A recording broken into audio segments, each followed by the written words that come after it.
So we are very happy to welcome Andreas Antonopoulos to Norway, and we're very proud to have you here at Norway Bitcoin and Blockchain Association.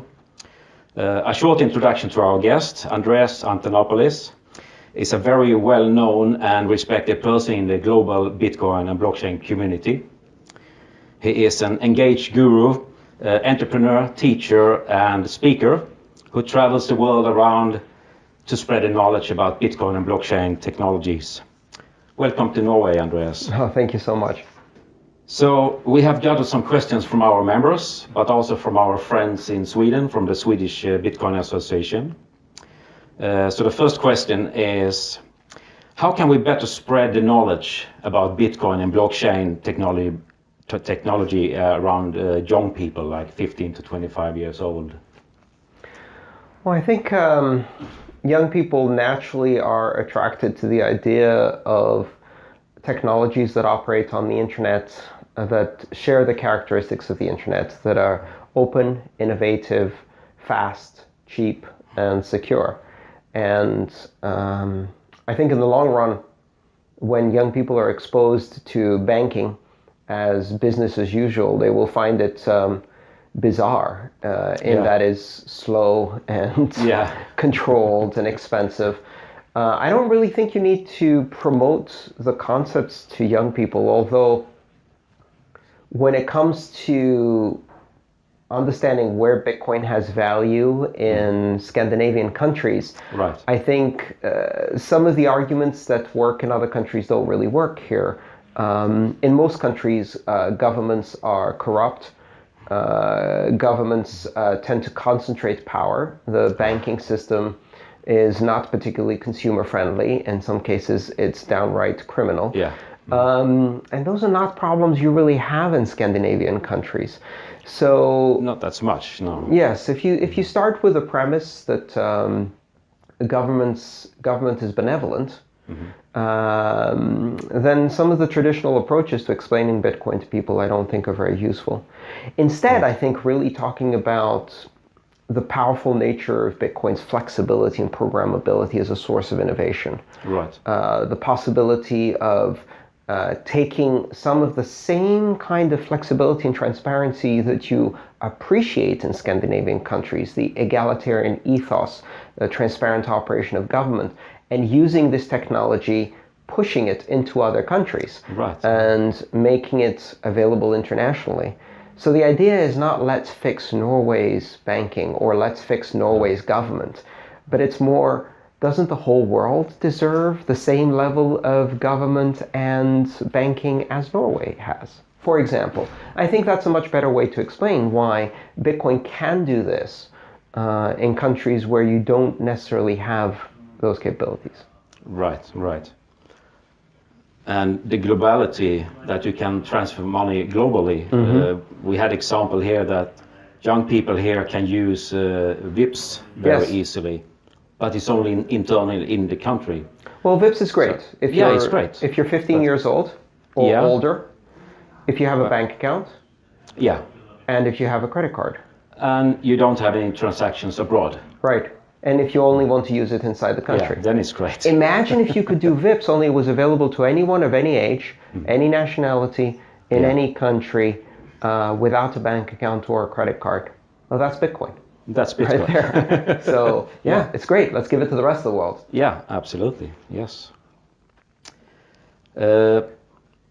Next question is, one of the first reactions that we get from people, especially technicians and programmers, when we are introducing them to Bitcoin is, this will never scale. We can impossible store all transactions in one database. How can we explain easily for them how this actually is working? Well, they're correct. We can never scale. And in fact, if you look at early iterations of the internet, right, the routing infrastructure then couldn't scale either. And so over time, what you saw is the proliferation of additional layers in the network. Now, one of the nice things about especially payments, which is the aspect of this technology that we need to scale the most, is that you can create systems where you batch payments, where you group them together, and you only communicate the difference in large batches of data. We already have examples of that technology in Lightning Network, Tumblebit, Moonbeam, and certain other second layer technologies that are being implemented in Bitcoin, as well as Raiden in Ethereum and other platforms like that. They allow you to actually take the payment network to the scale of millions or even billions of payments per second. So far exceeding any level we have in any financial network today. Exceeding Visa and MasterCard. By orders of magnitude. By orders of magnitude. So you can really bring forward this vision of micropayments. But the trick is doing that without putting trust in any central party. Right. Being able to communicate between two parties without them trusting each other. And without centralizing the network by giving too much power to any one party. We can preserve those characteristics. So the real question about Bitcoin is not whether you can scale payments, but how do you scale trust so that you can scale payments? Because one easy way to scale payments is to not scale the trust system and centralize it. Just have one central server. The easy answer is the wrong answer. The harder question is, how do you scale Bitcoin while preserving the trust model exactly as it is? Right. And there are answers to that. It's an engineering problem. And I think as we've reached a point where there's some pressure on the scale of Bitcoin, it's created this explosion of innovation, which is leading us to not just one solution, but many, many, many layers of solutions that can all be expressed over time. Right. So doesn't we have, if we are using Lightning Network, isn't that a way of centralizing, that we must have the payment channel? Isn't that a centralizing technology, or how? Well, not necessarily. I can run a hub, you can run a hub, everyone in Bitcoin can run a hub. There's no inherently centralizing part to the architecture. Now, granted, because in order to use Lightning Network, you have to commit funds, and those funds generate fees, it can have a centralizing effect. But here's the thing. We're not making a choice between Lightning Network and doing everything on chain. That's not the choice we have. We're making a choice between doing things in a trustless off-chain payment channel like Lightning Network, or doing things in a trusted off-chain database that belongs to a company like Coinbase or some other provider. Those are the choices, and already more than 80% of Bitcoin transactions are happening off-chain in the private databases of service providers. So we actually achieve less centralization by moving to a trustless system like that. Right, okay. The interest for blockchain technology has figuratively exploded in the last 12 months, especially outside the financial sector. So we see IBM, we see SAP, Microsoft are now promoting and marketing their solutions rather aggressively. What are your thoughts about Hyperledger and the Ethereum Enterprise Alliance? I mean, I think overall this is good, because what it's doing is it's training a lot of developers in the concepts, and eventually they discover the real open and public blockchains that are going to have a huge impact in the world. About a month ago, I was in Singapore and I met this person who told me, I've been working in the blockchain space for a year and I just discovered Bitcoin and now I'm very excited. And it blew my mind.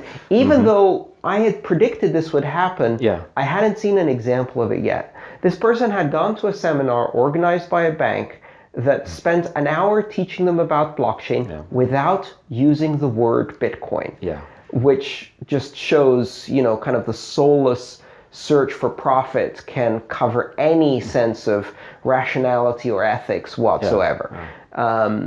So that's like going to, in the early 19th century, a seminar about new possibilities for vehicles and doing an hour seminar on tires and not mentioning automobiles, right? And selling that to horse manufacturers.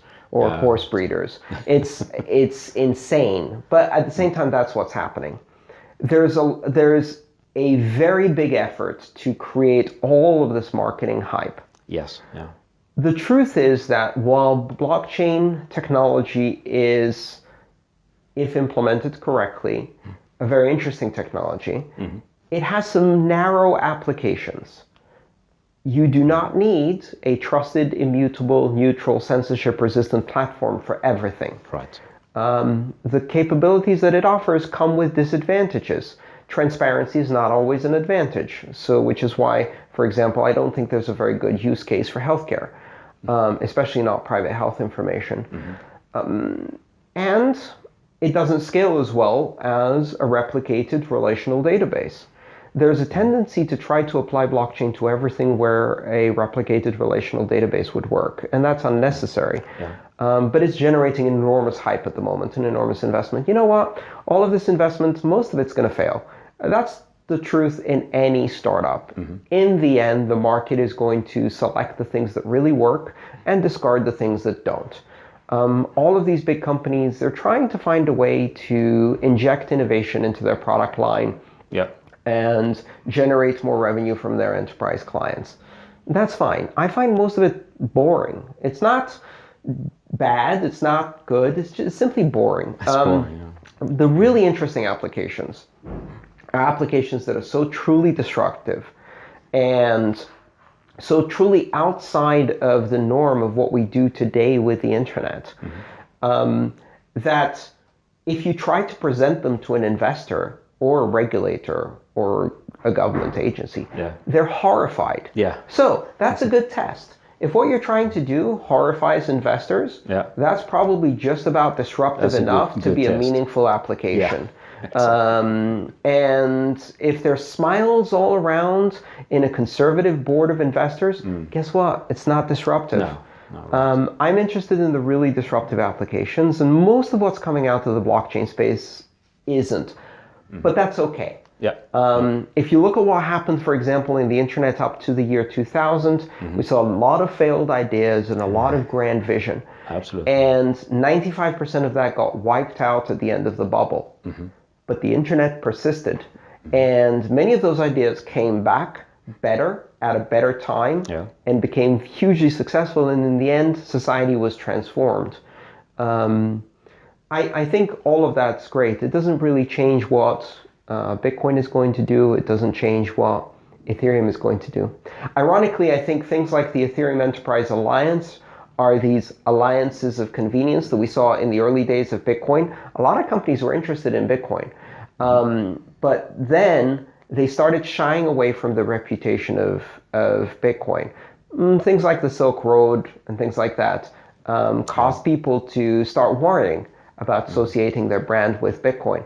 Well, it's ironic to think that Ethereum is a platform for running unstoppable code, and eventually someone's going to write the actual marketplace like Silk Road in Ethereum code. Right. So then it will not only be providing the funds, as Bitcoin was for Silk Road, it will actually be running the market on the platform.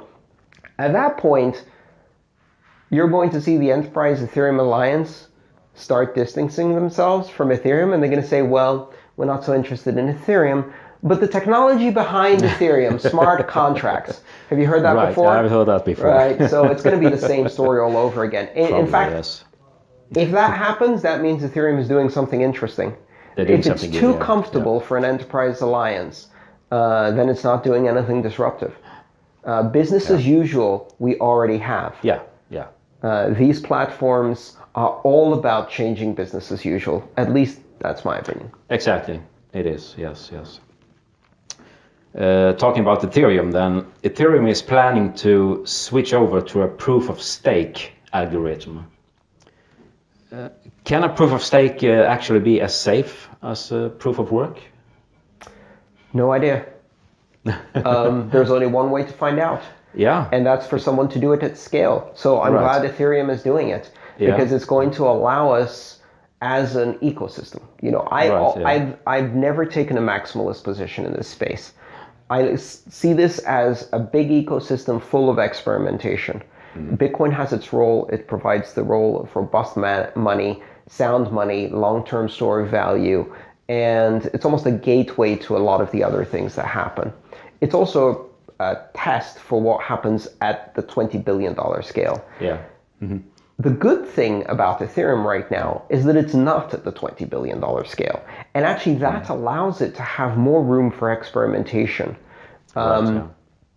Because of that, I think it's a great testbed to test this proof of stake system. There may be room for only one proof of work algorithm in the world. Proof of work is expensive. What it gives you is immutability of a certain quality. It's immutability that is backed by energy, and that's a very expensive way to do immutability.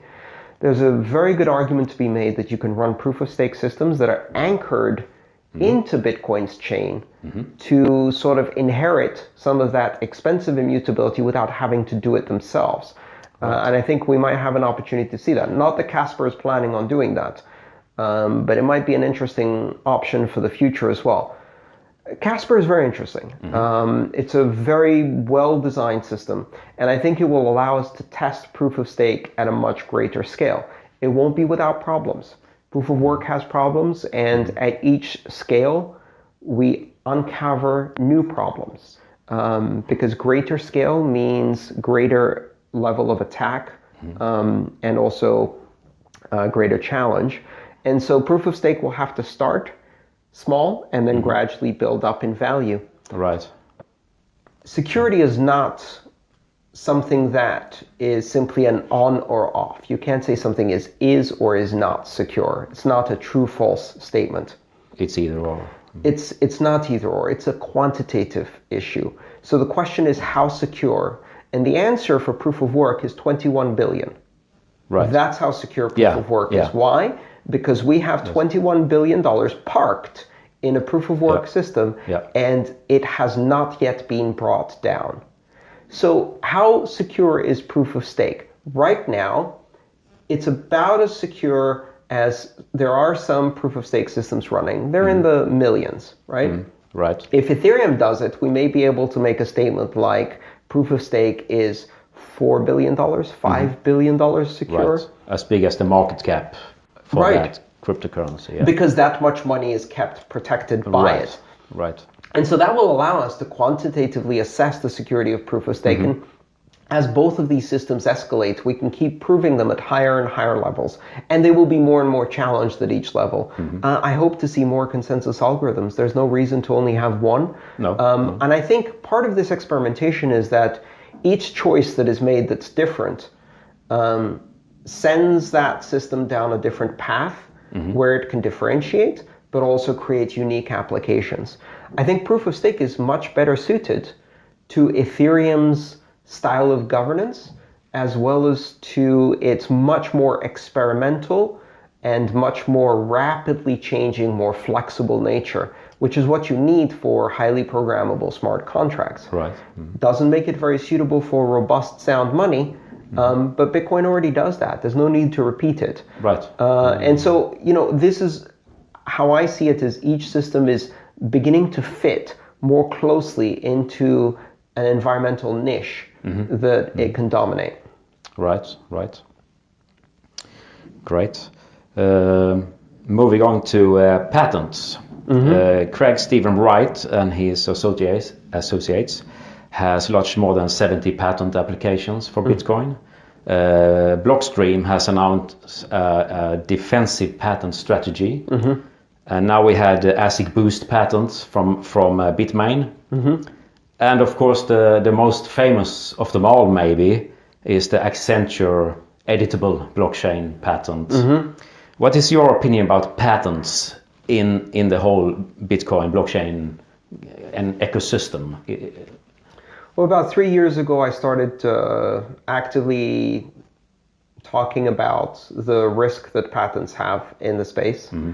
And they can significantly slow down innovation, especially in the commercial side. They don't affect Bitcoin because Bitcoin is open source, and you can't stop open source software from implementing patents. There's no one to sue for patent infringement in open source. Right. And so I don't think that's really an issue for the software itself. But it can be a very challenging issue for the companies that work in the Bitcoin space. Right.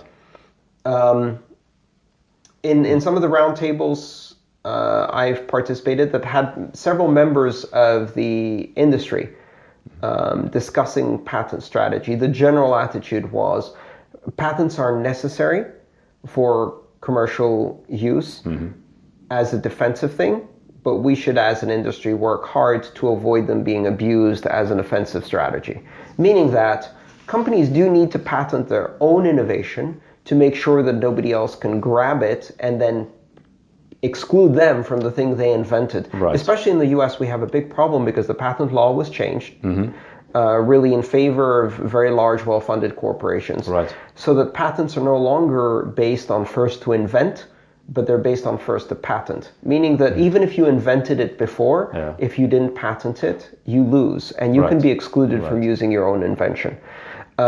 This creates an incentive for very well-funded organizations to take out patents, even on things they didn't invent. Right. And it incents patent trolling. Right. The kind of thing that Blockstream has done with the defensive patent policy, I think, is very positive for the industry.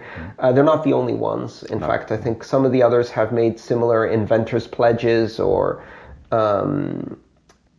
defensive patent pledges. Pledges are not perfect. They do not survive the bankruptcy of an organization. One of the risks in this space is that when a company that has a lot of patents goes bankrupt and those patents are sold, they're bought by commercial patent exploitation trolls who then use it to attack the rest of the industry with extortion. And that can be very costly. So yeah, I mean, this is a challenge in the industry. It won't stop. It will stop the innovation among commercial companies. It won't stop the innovation in the open source community. And of course, that's one of the advantages of open source. That it's not encumbered by this. It's sad. Patents originally were designed as a means to protect inventors. They've been perverted over decades and decades until now they are simply a form of corporate welfare. Just like many other forms of corporate welfare.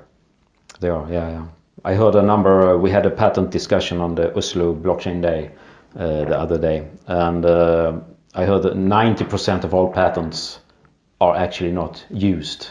They are just stored as a security. If someone else should infringe on your patents, then you can use your the primary assured the primary used mechanism or policy for these is mutually assured destruction. Which is, if you sue me, I'll sue you back with 100 more. It takes a lot of energy and capital away from actual developing and actual good stuff. So, okay, moving on to more society and government questions. What is your opinion about separation between government and economics in general? And what part can blockchain play in a perfect economical social order?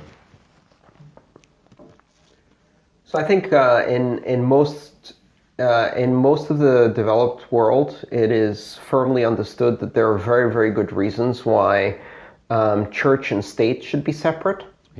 But that's a new invention. Rather new, For a very long period of history, church and state were not separate, and that had very bad outcomes for everybody. And part of the reason was that religion is a very powerful form of control, and governments and religion conspire to oppress people.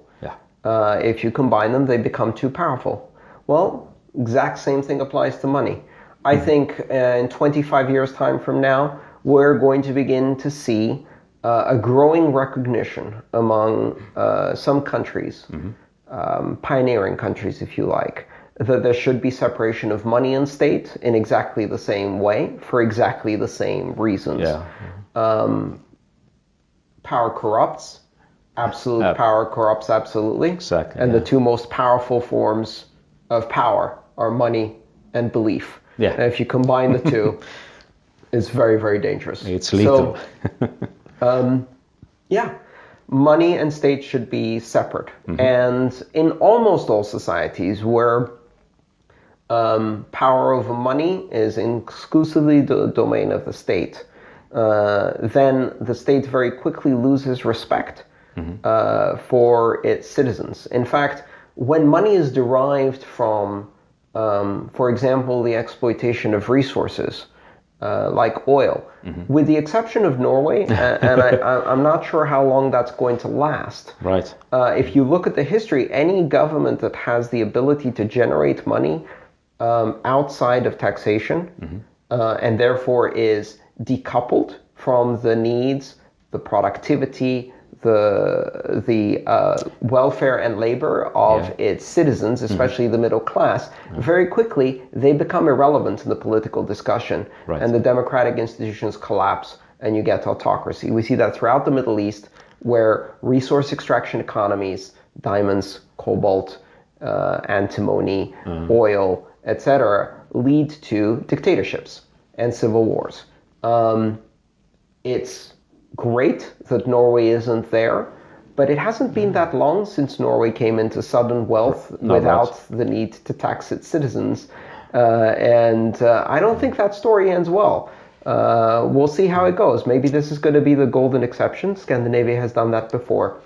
But in general, I think the combination of state power and power over money is a very dangerous combination.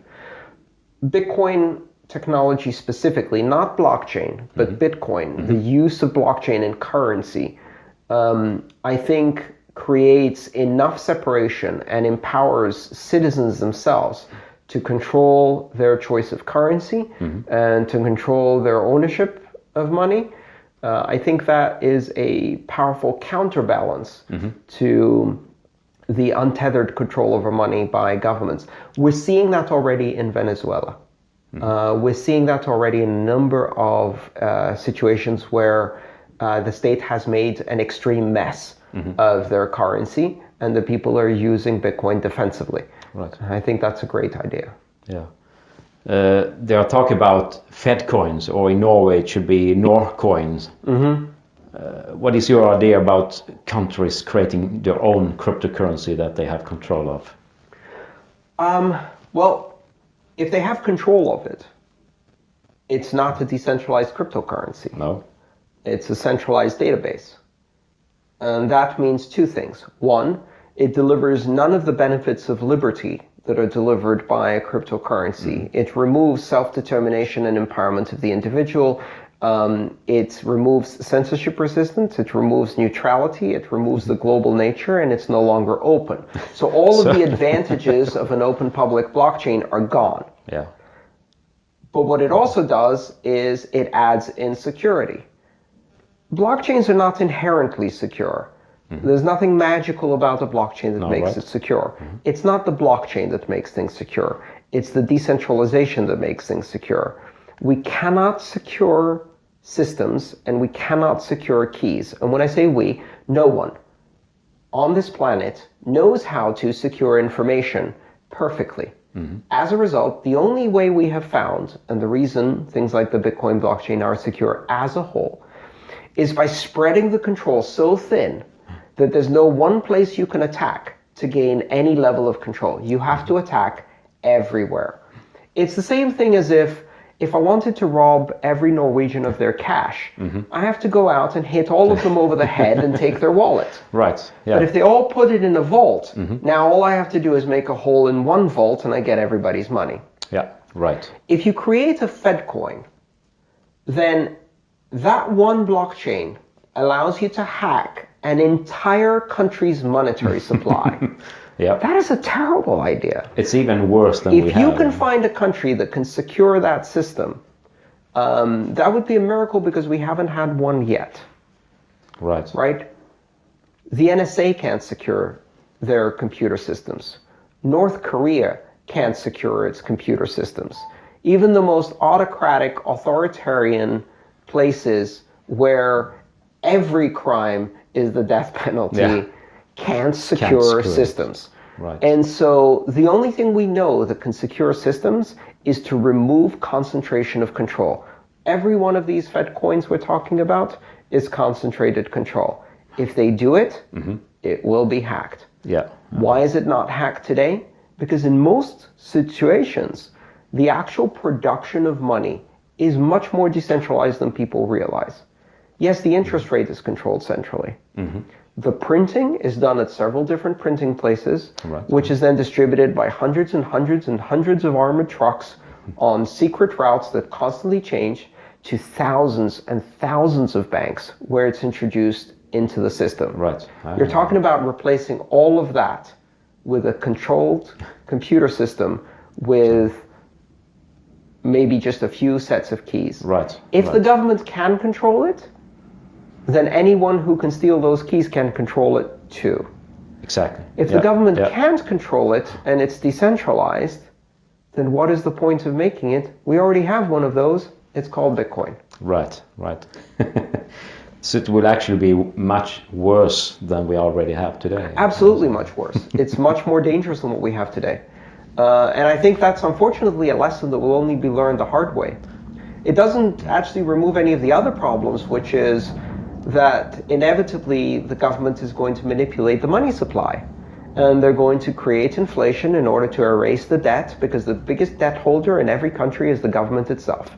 Right. And as long as governments are debt holders and not savers, they will take from savers to pay for their debts. And the best way to do that without taxes, without voting, without anything else, is inflation. Yeah. It's the best form of theft the government has ever invented. Exactly. Yeah. Very easy, just print more money. Yes. So another question in this area is, what can the general population do to secure themselves from a possible economical collapse that is predicted by some people in the near future? Oh, that's a hard question. I mean, the funny thing is that these two things are connected. If everybody can secure themselves from an economic collapse doesn't happen.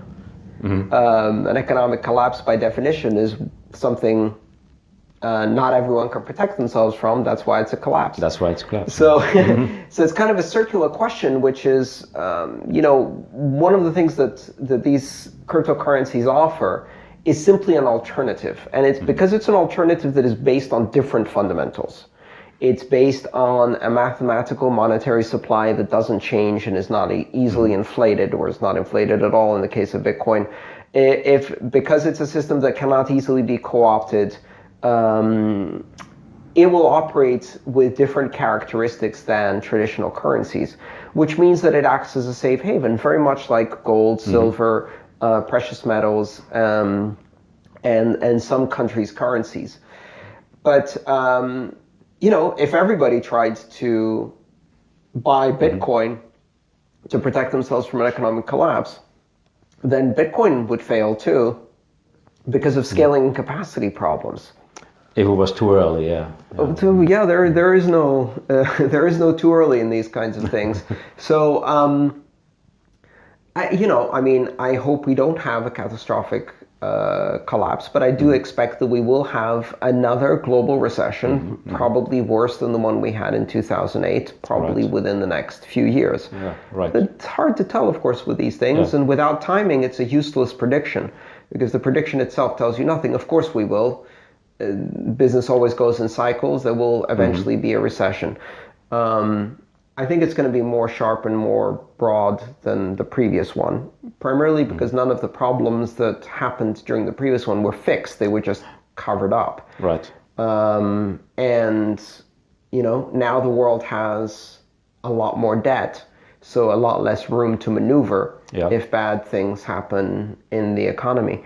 So I think, yes, Bitcoin can offer a safe haven, but it's very narrow. It can only offer a safe haven for a very, very small percentage of the population who are literate, numerate, internet connected, technologically sophisticated, aware of these systems, and have enough disposable cash to invest at least a small enough into it, and do it with the right timing. That's not going to save anyone. really. In Only fact, if marginal. anything, it's going to create a bit of economic inequality because those who have investments in Bitcoin are going to get an enormous bonus in that case, and those who don't are not going to be able to get involved because it's going to be too late. Right. I do not recommend that people use Bitcoin as their primary investment, but I do believe that at this time in history, based on the economic conditions we have today, people should try to diversify geographically. Don't have all of your things tied to one national economy or one industrial sector, right? Exactly. Just like companies do today. Right. I know a lot of workers who get their salary from a company and have all of their retirement invested in that company's shares. And all in the currency of their country. I mean, that's a very dangerous combination. Yeah. So diversify geographically, diversify currencies, don't have a single asset class, have stocks, have bonds, have precious metals, have real estate, have, all of the things. This is standard economic practice, and I'm not a financial advisor, so I don't know what I'm talking about. All I have to say is that Bitcoin represents an asset class. It's a novel asset class. It is very volatile, but it has an element of counter-correlation, which means that when everything is going in one direction, it tends to go in the opposite direction, which is a useful characteristic for a diversified portfolio if you know how to blend it in the right proportion, which is usually quite small. But it's worth practicing and learning about this technology because it might have an impact in your ability to weather a storm. Right. What are the most immediate centralized services that can be decentralized with the help of blockchain? And do you know of any such projects going on at the moment, which is not cryptocurrency space? I think the two biggest ones right now are the international wire transfer system, which is mostly SWIFT. Yeah. So making wire transfers across borders, that's an area which is expensive, slow, full of errors, and more importantly, full of geopolitics. Yes. And so it's a major lever of control that certain governments use to bully other governments. And so whether you can send a payment internationally or receive a payment internationally depends very much on what your government is doing and how well their relationships with other governments are. Right. And that's not a good basis for international commerce. That can be disrupted. And I think that's already being disrupted simply by the very existence of something like Bitcoin. People see the writing on the wall and they're beginning to realize that this level of control that has existed so far is going to be short-lived. The second one is the international remittance market. Again, dominated by one or two major players like Western Union and MoneyGram. And companies that transmit $550, $560 billion a year and make $175 billion in fees, which is preposterous, obscene, and ends up costing the poorest people on this planet a lot of money. Right. Now, when we talk about Bitcoin and helping the other 6 billion, the people who are underbanked across the board, some people see Bitcoin as it is today and go, with the current fees, you can't possibly do that because no one's going to be able to live on Bitcoin, etc. I think that's a misunderstanding of the argument, which is at current scale, you can't have everybody living off Bitcoin for day-to-day transactions across the world. And in fact, if you're looking at people who live on $2 a day, that's preposterous. Yeah. But for a person who lives on $2 a day, that means they're getting $60 of income a month. $60 of income a month is very close to the average remittance sent from immigrants abroad. Now, think about what a difference it makes if you save that person 9 or 10%.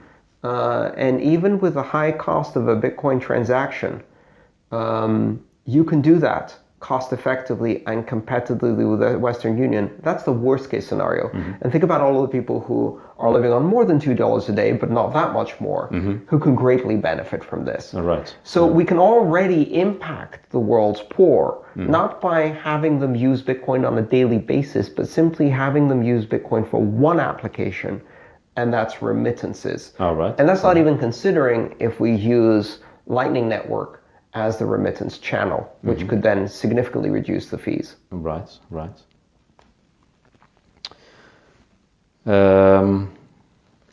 Some of the final questions now. More about the Bitcoin community and ecosystem. What can we do to get a more open and including community where alternative ideas can be discussed in a more scientific and academic manner than we have today? We have more shitstorm today, so to say, in the discussions with different forums. But how can we help that? How can we do it better? Well, honestly, I don't think we can, and I don't know that we necessarily want to. Meaning that drama is a symptom. It's a symptom of a system where there is no ability for anyone to impose their decision on anybody else, because in the absence of broad agreement, the system simply maintains the status quo. It's a system that has a very high threshold for agreement, 90% or more, for reaching consensus. Right. In such a system, all of the debates will become loud, will become messy, as we have and seen. will become angry. Yeah. Democracy is messy. If you want clean, if you want calm, if you want scientific precision, dictatorship is how you get it. Right. The trains will run on time, the messages will be clean, there will be very little debate, very little dissent, everybody will have simple answers to complex problems. And the problem with that, of course, is that you sacrifice freedom. Right. This system is not designed to be clean. And it's not designed to be efficient. All right. In fact, it sacrifices efficiency at a protocol level Yeah. for liberty. And we've got to understand that it also sacrifices decorum and clean debates and all of the other nice things that happen when you can elect one person to make the decision. And instead what you have is this very messy process, which is very organic, and very free-flowing, because it involves a lot of exchange of opinion. All of that noise, though, is irrelevant. Watch what's happened over the last 3 years. All of this noise, Bitcoin still works. For about $1, you can send an international payment that is completely uncensorable and near instantaneous, will be confirmed within 10 minutes, cleared completely, and be irreversible after it was already uncensorable, anywhere in the world, to anyone, without even showing a lick of ID.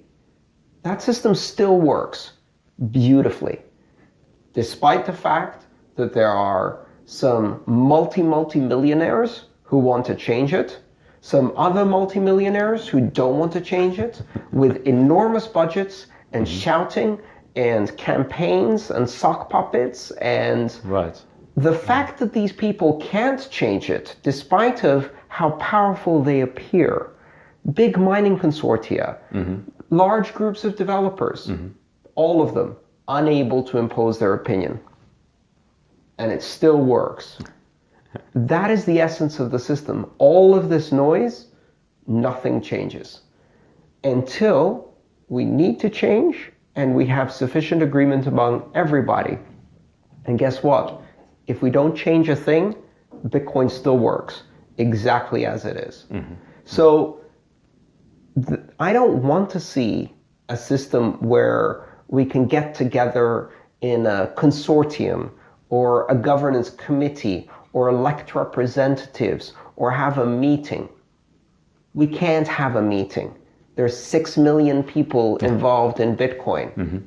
The only meeting that happens is every 10 minutes, a block is propagated and every node on the network validates it according to the consensus rules. That is our governance model. All of the rest is just noise surrounding it. We don't need another governance model. That one works fine. And the reason it works is because it resists attacks and coercion in an adversarial environment. We're not even in a very adversarial environment anymore yet. But we will get into an adversarial environment. And we're going to have some very big adversaries. If we can't handle a bit of drama on Reddit, imagine what happens when entire governments are attacking this system, which they will, as probably, some of them have started to do. Probably, yeah. We need to be able to resist that. And resisting that will be very noisy and very dramatic. And hopefully, in the end, Bitcoin will continue to work exactly as it does today. It's going to be very difficult to replicate that across the board, but it's one of the reasons why in the scaling debate, for example, there are easy answers. And those easy answers are answers that require us to sacrifice the very things that allow us to resist a takeover, that allow us to resist co-option and corruption of the principles of the system. Right. With that, I would like to conclude and say thank you very much for coming to Norway. Thank you. It's been an absolute pleasure. Thank you very much. Thank you.